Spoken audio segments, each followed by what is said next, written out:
Hello everyone, once again welcome back to you on YouTube channel learning need. और यहाँ पे आज हम देखने वाले हैं विज्ञान मॉक टेस्ट की सीरीज़ 9। जैसा कि आपको पता है कि हमारी 8 सीरीज़ कंप्लीट हो चुकी है और आज जो है 9 सीरीज़ को मिला के आपके 250 क्वेश्चंस मैं कंप्लीट करा दूंगी। ये 250 क्वेश्चन एनसीईआरटी की बुक से है, सीटेट या टेट एग्जाम्स के सिलेबस से कम्प्लीटली मैच कर रहा है, यानी कि वो क्वेश्चन अथराइज्ड क्वेश्चन है, अच्छे क्वेश्चन है और आपके एग्जाम के स्टैंडर्ड के हैं। तो चलिए स्टार्ट करते हैं हमारा आज का मॉक टेस्ट बिना टाइम वेस्ट किए। सो फर्स्ट क्वेश्चन है आज का, एनाटॉमी विज्ञान की एक शाखा है जिसमें अध्ययन किया जाता है। मींस एनाटॉमी विज्ञान में किस चीज का अध्ययन किया जाता है। So options are there. तो देखिए यहाँ पे इसका करेक्ट आंसर आपका हो जाता है ऑप्शन नंबर ए, जानवरों एवं पौधों की संरचना का एनाटॉमी विज्ञान में। ठीक है, इनकी संरचना का अध्ययन करते हैं। नेक्स्ट क्वेश्चन है हमारा, वह पदार्थ जिसे सामान्य रासायनिक तरीकों से ताप, प्रकाश या विद्युत ऊर्जा प्रदान कर दें या अधिक सरल पदार्थों में विभाजित नहीं किया जा सकता है, क्या कहलाता है।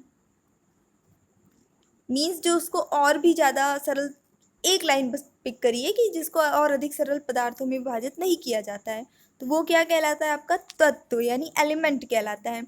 एक जानकारी यहाँ पे मैं और दे दूँ कि अभी तक जो साइंस ने जाना है, वैज्ञानिकों ने पता लगाया है, वो अभी तक 118 एलिमेंट के बारे में पता लगाया जा चुका है। इससे ज़्यादा नहीं, होते बहुत सारे हैं लेकिन अभी इतने एलिमेंट्स का ही पता लगा है, इतने तत्व का पता लगा है।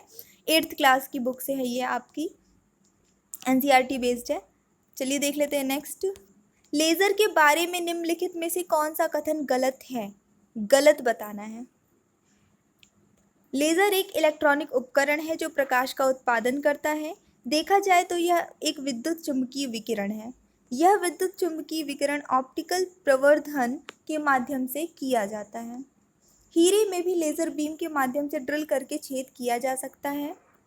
लेज़रों की एक किस्म ठोस पदार्थों से जैसे रूबी क्रिस्टल, तरल पदार्थ और गैसों से भी बनाई जाती है। लेज़र में सभी तरंगों की कई अवस्था होती है। तो चलिए फटाफट से बता दीजिए करेक्ट आंसर यहाँ पे क्या हो जाएगा आपका। करेक्ट आंसर आपका हो जाएगा ऑप्शन नंबर ए, लेज़र एक इलेक्ट्रॉनिक उपकरण है जो प्रकाश का उत्पादन करता है। और बाकी इस ऑप्शन में हमने जो कुछ भी पढ़ा था वो आपका करेक्ट आंसर होगा। नेक्स्ट क्वेश्चन है आपका, ऑन्कोलॉजी किसके अध्ययन से संबंधित है। ऑन्कोलॉजी, पक्षी, कैंसर, स्तनधारी या मिट्टी। करेक्ट आंसर आपका हो जाता है यहाँ पे ऑप्शन नंबर बी, कैंसर। और मैं आपका लाइव मॉक टेस्ट लेती थी, इस टाइम पे कुछ टाइम के लिए ब्रेक किया है। क्यों किया है उसका रीज़न भी मैं आपको बहुत जल्दी बताऊंगी। और आप लोगों की अच्छे के लिए किया है, जो कुछ भी मतलब इस टाइप से कर रही हूँ ताकि आपका जो है टाइम थोड़ा सा बचे। और जो भी आपकी कन्फ्यूजन हो आप कमेंट करिए, उस पर मैं एक डिटेल्ड वीडियो बनाऊँ, क्योंकि अभी हमारी साइंस की थ्योरी पोर्शन भी नहीं हुआ है। 235, जल जमाव के कारण क्या होते हैं। जल जमाव के क्या क्या कारण हो सकते हैं। मिट्टी के कणों के बीच से हवा निकाल दी जाती है। पौधों की जड़ों को ऑक्सीजन नहीं मिलता। मतलब जल जमाव के कारण क्या हो जाता है ये पूछा है।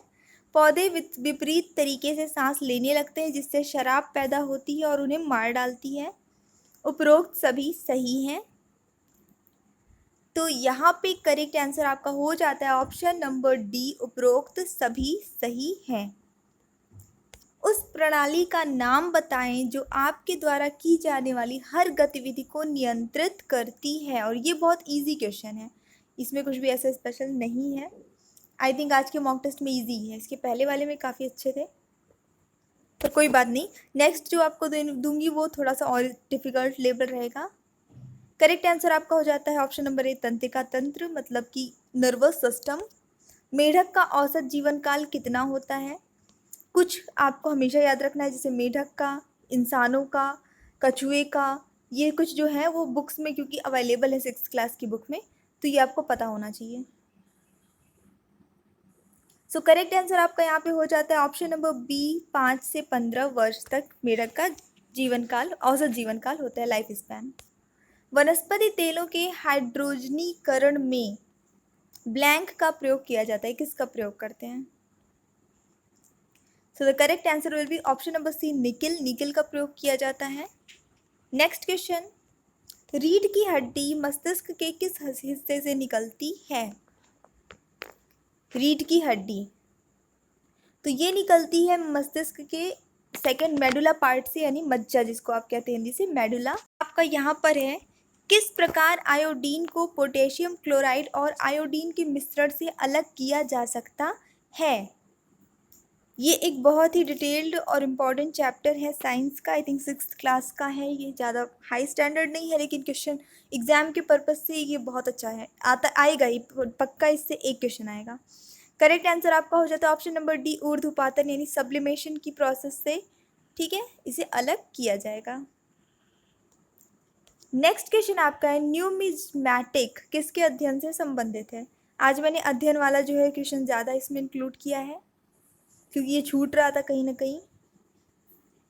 करेक्ट आंसर आपका हो जाता है ऑप्शन नंबर ए, सिक्कों के, ठीक है, सिक्कों, न्यूमिज्मैटिक सिक्कों के अध्ययन से संबंधित है।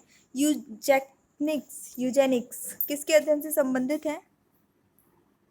यूजेनिक्स किसके अध्ययन से संबंधित है। यहाँ पे करेक्ट आंसर आपका हो जाता है ऑप्शन नंबर डी, आनुवांशिक घटकों में फेरबदल के कारण मनुष्य में जो परिवर्तन हुए हैं उसके अध्ययन से संबंधित है। इसके अंतर्गत हम उसी का अध्ययन करते हैं। कौन सी गैस सुरक्षित और ज़्यादातर सभी आग बुझाने की मशीनों में उपयोग की जाती है। Correct answer carbon dioxide famous है, इसमें इतना कुछ नहीं था, आई जस्ट होप आपका सही हुआ होगा। निम्नलिखित में से कौन से कथन सही हैं, जो सही है वो बताना है। रात में पत्तियों में होने वाला शुद्ध गैसीय विनिमय यानी गैसेस एक्सचेंज, ऑक्सीजन भीतर प्रसारित होता है और कार्बन डाइऑक्साइड बाहर निकलता है। दिन के समय होने वाला शुद्ध गैसीय विनिमय है, ऑक्सीजन बाहर निकलता है और कार्बन डाइऑक्साइड भीतर जाता है। नीचे दिए गए कोड में से आप उत्तर चुनिए। ये आई थिंक रिपीटेड क्वेश्चन है, ये कभी तो सीटेट में आया हुआ है, वहीं से मैंने पिक किया आई थिंक।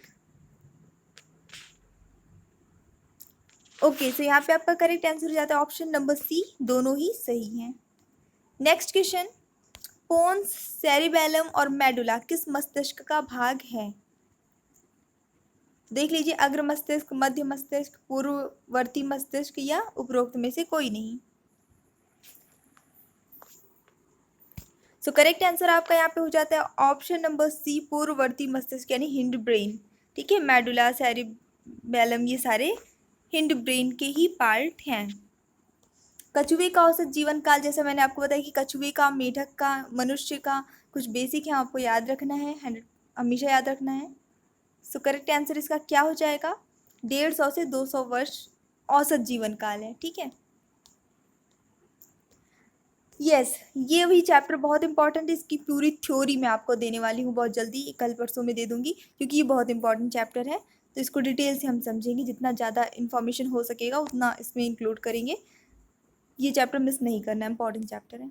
पाइप इंसुलेशन के लिए किस पॉलीमर का उपयोग किया जाता है। पीवीसी, पॉलीथिन, टेफ्लॉन, उपरोक्त में से कोई नहीं। सबको पता है पाइप इंसुलेशन मतलब पीवीसी, पीवीसी नाम तो सबको याद ही होगा, ठीक है, भले उसका फुल फॉर्म ना याद हो, लेकिन पीवीसी तो पता ही होगा। तो पाइप इंसुलेशन पीवीसी। रस्सी बनाने के लिए किस पॉलीमर का इस्तेमाल किया जाता है। यहाँ पे करेक्ट आंसर आपका हो जाएगा पॉलिस्टर, ठीक है, पॉलिस्टर से रस्सी बनती है। पॉलिस्टर वाली जो रस्सी होती है, एक तो कॉयर से बनती है जो नारियल की जटाओं से बनती है, वो अलग है, ये सिंथेटिक है, वो नेचुरल होती है, ठीक है।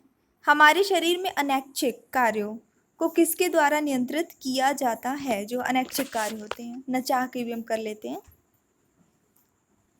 सो ऐसे कार्यों को नियंत्रित करता है मेडुला इन हिंड ब्रेन, यानी मेडुला करता है हिंड ब्रेन। अभी ऊपर हमने पढ़ा था पूर्ववर्ती मस्तिष्क, ठीक है, में उपस्थित मेडुला। बढ़ते हैं नेक्स्ट क्वेश्चन के तरफ। विटामिन शब्द का यानी विटामिन शब्द का प्रयोग सर्वप्रथम वर्ष 1911 में ब्लैंक ने किया था, मतलब किसने किया था। यहाँ पे आपको दो क्वेश्चन मिल रहे हैं, एक तो कि कब हुआ था, तो 1911 में हुआ था। किसने किया था, तो वो किया था सी फंक ने, ठीक है, सी फंक। तो आज हमारी ये 250 क्वेश्चन कंप्लीट हुए हैं, तो फटाफट से प्लीज़ लाइक करिए, सब्सक्राइब करिए, ताकि और भी ज़्यादा आपको अच्छे क्वेश्चंस मिले, प्लस थ्योरी भी जो इंपॉर्टेंट चैप्टर्स उनकी मिल जाए। एंड दोस्तों के साथ शेयर ज़रूर कर दीजिएगा। So don't forget to like, okay. So thanks for watching, keep studying and bye bye.